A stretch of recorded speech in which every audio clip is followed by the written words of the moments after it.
大家好，我是老莫。昨天看到一个朋友说自己发面的效果特别好，为什么做出来的面食就不行？发面到底发到什么程度是最好的？做出来的面食不容易出现问题？这个视频分享详细技巧。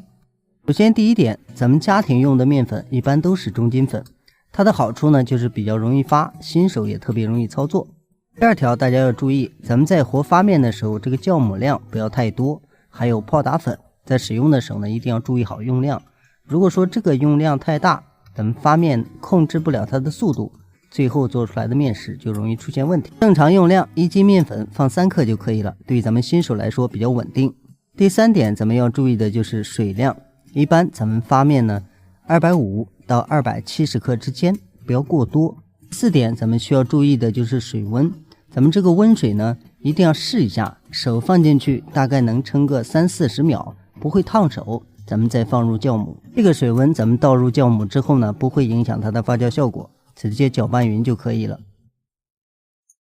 接下来咱们要说一下和面，有很多朋友和面呢总是沾手又沾盆，其实咱们和面之前呢，这个面盆一定要干爽，不要有水，然后咱们加水的时候分次把水倒进去，在搅拌的时候呢，用面粉去推动水，把面粉和水搅拌匀，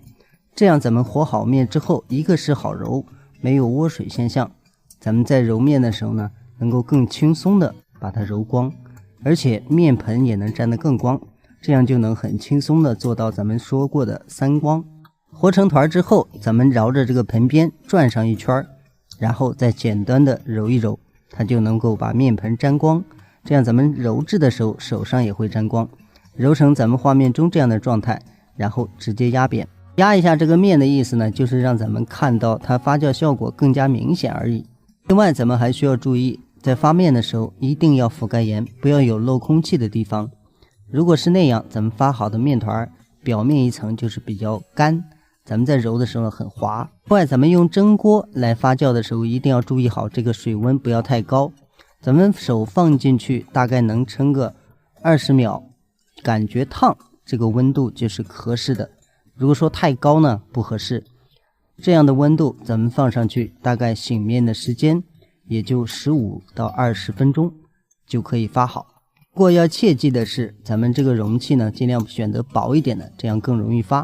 咱们这块面团发酵了18分钟，大家可以清晰的看到它里面有孔洞，有这样的气泡。然后咱们直接打开之后呢，它里面的蜂窝也是比较均匀密集的。这时候呢，咱们点一下不会回缩，这个面团就是刚好。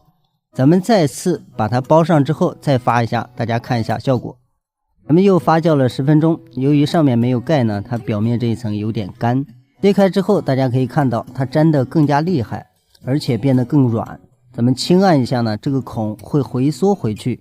就说明发的有点过。这样的状态，假如咱们直接制作面食，它就容易出现个别回缩、烫死这样的问题。所以咱们这样的情况下，一定要再次加上干粉，把它揉回原来的硬度，才能把面食做得更好。另外大家需要注意，发过的面团咱们在加干粉的时候，一次性不要加太多，要分个3到4次加进去，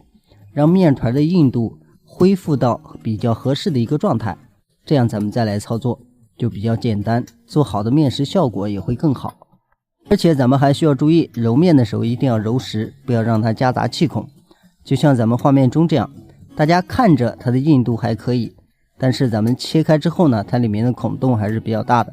所以一定要把面团揉的表面比较紧实，而且比较光。这样一套操作下来，咱们制作的面食就不容易出现问题，效果更好。好了，咱们今天的视频就到这里，再次感谢您的支持和观看，咱们下期视频再见。